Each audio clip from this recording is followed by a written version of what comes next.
नमस्कार, मैं हूं सुधीर चौधरी और डीएनए में आपका स्वागत है। आज हम कैराना के सच की हत्या करने वालों का एक डीएनए टेस्ट करेंगे। आपको याद होगा, इसी साल जून और जुलाई के महीने में हमने आपको उत्तर प्रदेश के कैराना से हिंदू परिवारों के पलायन की एक खबर दिखाई थी। उन दिनों कैराना की इस खबर को दबाने की काफी कोशिशें हो रही थी। राष्ट्रीय मीडिया में किसी ने इस खबर का संज्ञान नहीं लिया था और तब जी न्यूज ने बाकायदा कैराना जाकर वहां से ग्राउंड रिपोर्टिंग की थी और हिंदू परिवारों के पलायन के सच को पूरे देश के सामने रखा था।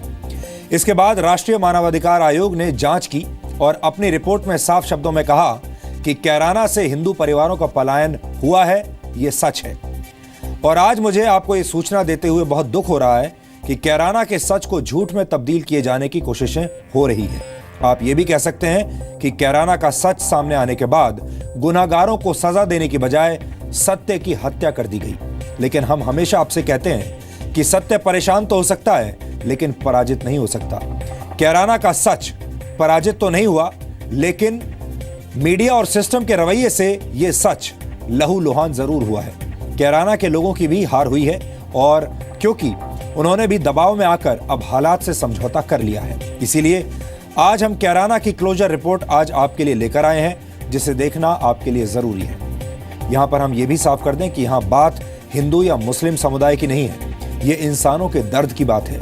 अपना घर छोड़ना किसी को अच्छा नहीं लगता और जब बड़ी संख्या में लोग मजबूर होकर ऐसा करते हैं तो फिर उनकी तकलीफ को देश के सामने लाना चाहिए और न्याय भी होना चाहिए। हम इसे अपनी नैतिक जिम्मेदारी समझते हैं।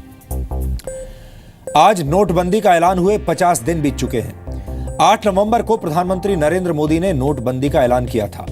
इन 50 दिनों में अपने ही पैसे निकालने के लिए आम आदमी परेशान रहा और उसने हर तकलीफ को सहा। इसलिए आज देश के आम आदमी के धैर्य की तारीफ होनी चाहिए। लेकिन इसके साथ ही आम आदमी के मन में यह सवाल भी है कि 50 दिनों के अंदर देश में कौन कौन से बदलाव हुए। नोटबंदी को काले धन पर सबसे बड़ी सर्जिकल स्ट्राइक बताया गया था। सवाल यह है कि क्या यह सर्जिकल स्ट्राइक सफल हुई है? हम आपको इन सवालों के जवाब देने की आज कोशिश करेंगे और साथ ही हम आम लोगों के मन की बात भी पूरे देश को सुनाएंगे।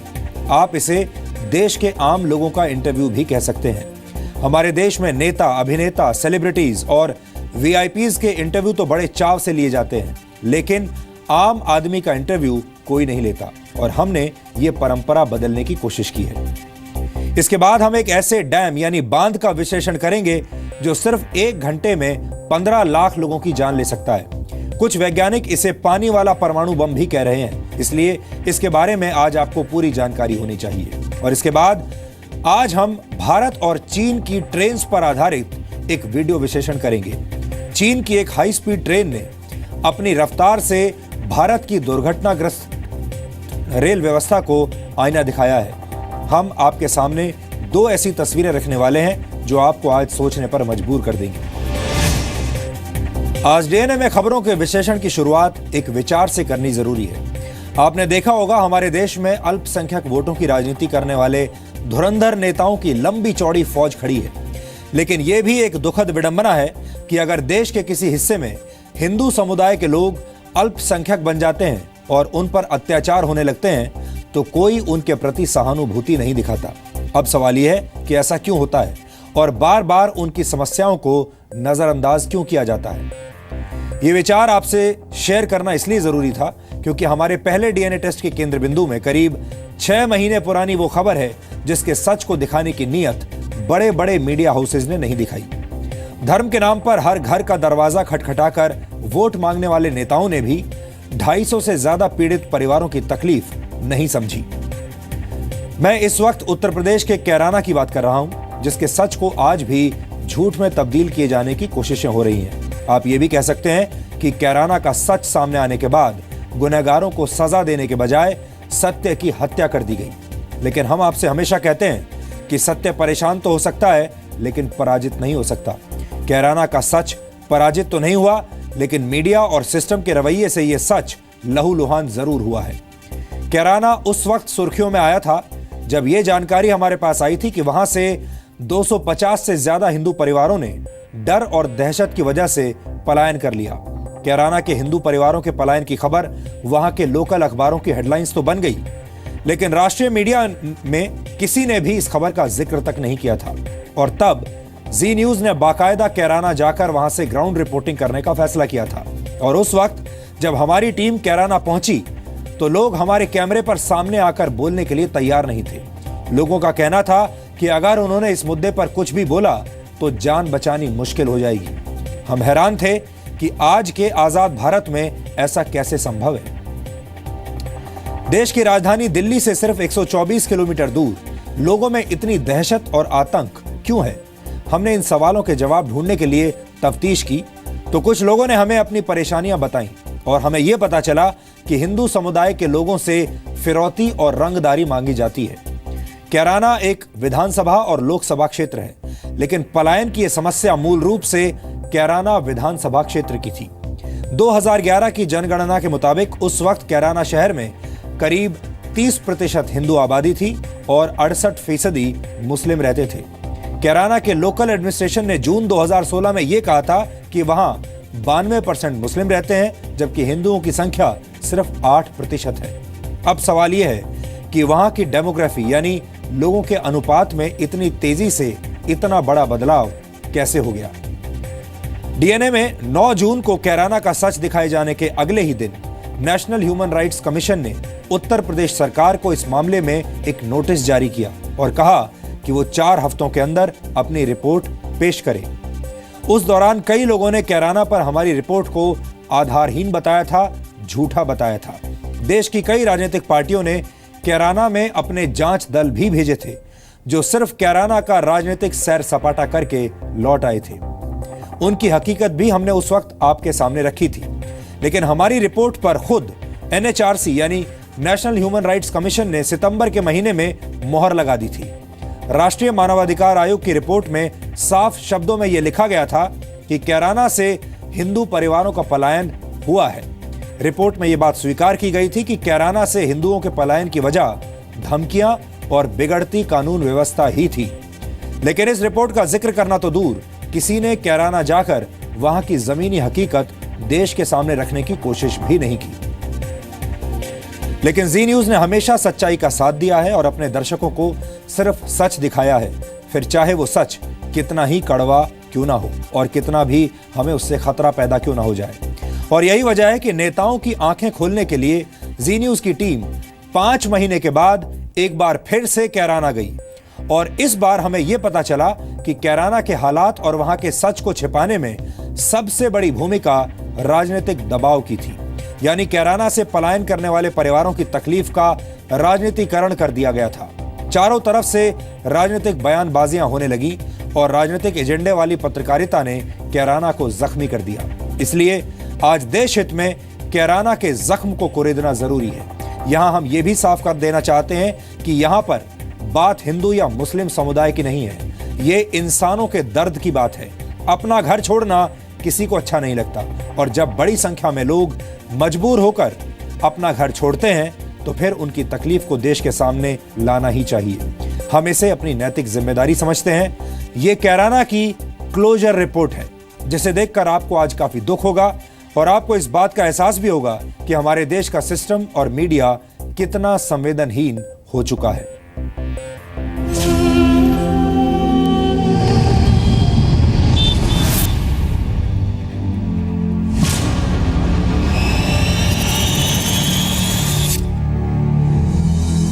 कैराना का प्रत्येक हिंदू परिवार दहशत में है और यहाँ से पलायन करने की सोच रहा है। लड़की पढ़ने जाती हैं, उनके साथ में माँ बाप जाते हैं या उनका भाई जाता, कोई भी जाता उन्हें छोड़ते। ऐसी हिम्मत नहीं पड़ती कि लड़की अकेली चली जा। ऐसा क्यों? हिंदू ही क्यों? मुस्लिम क्यों नहीं गए? मुस्लिम को क्यों नहीं चिट्ठियां मिली? या मुस्लिम का कोई आदमी क्यों नहीं मरा? मैंने कहा ना कैराना आग लगाने गए हैं। वो कश्मीर की कैराना से तुलना करना चाहती ऐसे रहे दबकर है। तो हमारी प्रॉपर्टी बेच के सुबह का सूरज किसी और स्टेट में देखेंगे। अब हमें तो हमारी जिंदगी खराब होगी।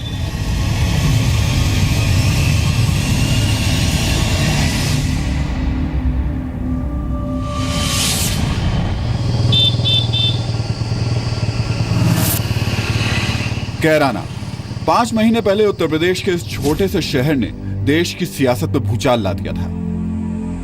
उस वक्त कई हिंदू परिवारों ने सामने आकर कहा कि डर और खौफ की वजह से उन्हें कैराना से पलायन करना पड़ा। उस वक्त जी न्यूज इन लोगों की आवाज बना।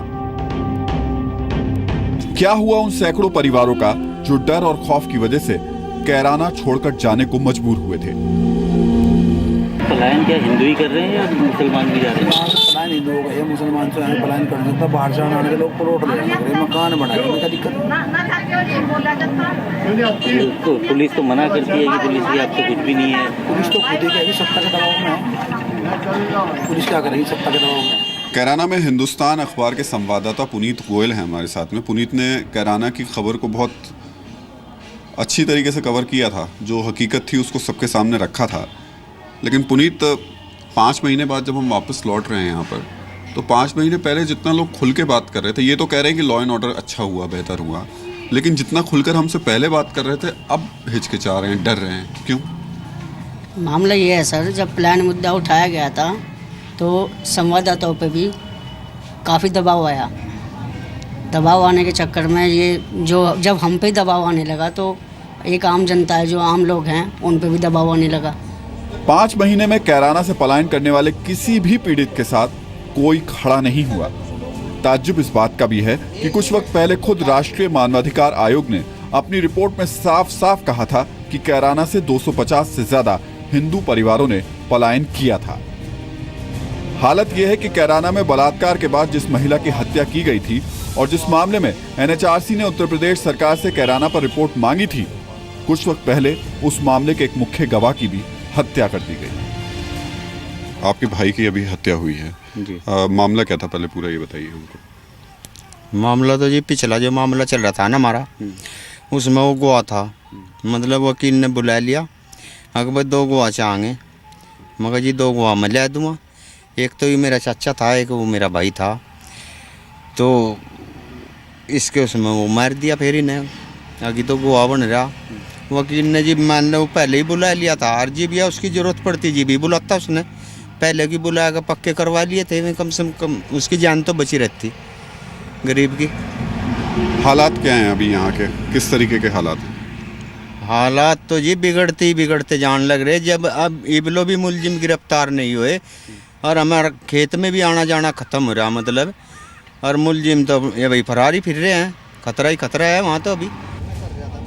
जी न्यूज ने 5 महीने पहले जब इस खबर को दिखाया था तो बार बार कहा था कि कैराना में कानून व्यवस्था बद से बदतर है, जिसका शिकार ज्यादातर हिंदू परिवार हो रहे हैं। लेकिन उस वक्त प्रशासन ने इस बात को सिरे से खारिज कर दिया।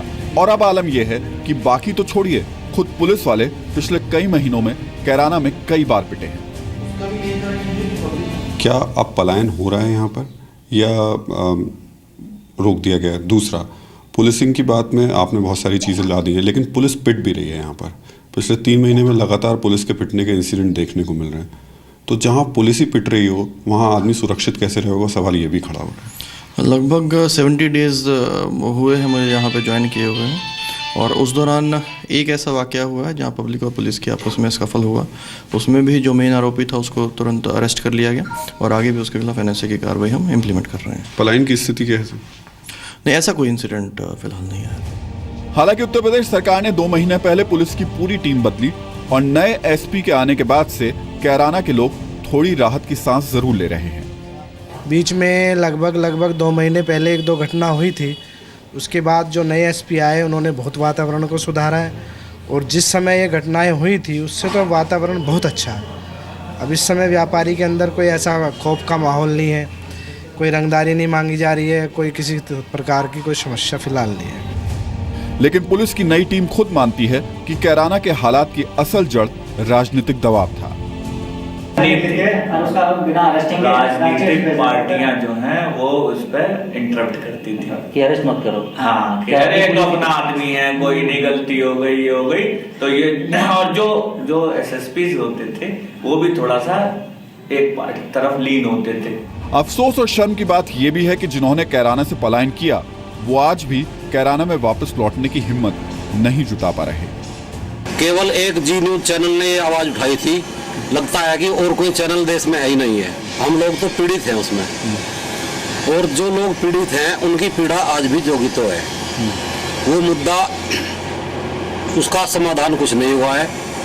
उसको जो का तो दबा दिया गया है, और जितना भय तब था उतना ही आज है। ये भी एक कड़वा सच है कि धर्म के नाम पर सियासत करने वाली पार्टियां और उनके बुद्धिजीवी नेताओं को इन लोगों के साथ खड़ा होने पर अब तकलीफ हो रही है। सवाल ये है कि आपने कहा कि हिंदू परिवारों को टारगेट किया गया, इस बात को उठाया भी गया। हमने तो ये भी बताया कि हो सकता है कश्मीर में जो हालात कश्मीरी पंडितों के साथ हुए, क्या वो कैराना में हिंदू परिवारों के साथ हो रहे हैं। NHRC ने अपनी रिपोर्ट दी, उसमें बोला है कि हिंदू परिवारों को टारगेट किया गया, पर राजनीतिक पार्टियां, नेता इस शब्द से बचने क्यों लगे? और आपकी पार्टी BJP भी उस शब्द से बचने लगी, आप लोग भी बैक कर गए, पीछे हट गए। क्या हर पार्टी को ये डर सताने लगा कि अगर हमने हिंदू परिवारों की बात की या हिंदू शब्द का इस्तेमाल किया तो कहीं ऐसा ना हो कि पोलराइजेशन हो जाए और हमें नुकसान हो जाए, हमें दिक्कत हो जाए? यही वजह थी कि BJP भी पीछे हो गई। व्यक्तिगत रूप से जहाँ तक मेरा प्रश्न है, मैं तो ना पीछे हटा ना मैं पीछे हटूँगा। जो बात सही देखूँगा उसको कहूँगा भी और उसको रोकने का प्रयास भी करूँगा। रही राजनीतिक दलों की बात, निश्चित रूप से राजनीतिक दलों के सामने सर्वोच्च प्राथमिकता उनके अपने वोट बैंक की है। अब है वोट बैंक की, अब वोट बैंक फिर वो ऐसा बैंक हो गया कि सारी चीज़ें और गौण हो जाती हैं, सारे प्रश्न गौण हो जाते हैं। मेरे मन में भी जो बात आपने की, मेरे मन में स्वयं भी कष्ट इस बात का है। वैसे हम कश्मीर में क्या हो पाया, कश्मीर में पंडित आज भी बाहर ही हैं, जा थोड़े पाए वहाँ पर जा करके। जी न्यूज पर कैराना की खबर दिखाए जाने के बाद जांच के लिए कई कमेटी बनाई गई, कई रिपोर्ट्स बनाई गई और सब में कैराना के पलायन के सच की आवाज हमेशा हमेशा के लिए दबा दी गई। हो सकता है कि कैराना में आज भी कोई परिवार पलायन की तैयारी कर रहा हो, लेकिन सिस्टम, मीडिया और नेताओं ने कैराना में पलायन की बात बेबुनियाद है ये लिखकर अपनी क्लोजर रिपोर्ट लगा दी है और इस तरह कैराना के सच की हत्या करके उसका अंतिम संस्कार कर दिया गया है। कैराना से पलायन करने वाले लोगों ने अब मान लिया है कि उनके साथ ना तो कोई सरकार, ना कोई राजनीतिक पार्टी, ना मीडिया और ना ही अब लोग हैं। लोकतंत्र और अभिव्यक्ति की आजादी के बड़े बड़े नारों के बीच कैराना से विस्थापित लोगों ने अपनी उम्मीदों के गले को घोंट लिया है। ऐसी आवाजों को पसंद ना करने वाले लोगों के लिए शायद कैराना के मुद्दे का मरना नए साल का सबसे बड़ा तोहफा होगा। अपने सहयोगी श्रवण शर्मा और प्रमोद शर्मा के साथ राहुल सिन्हा, जी मीडिया, कैराना।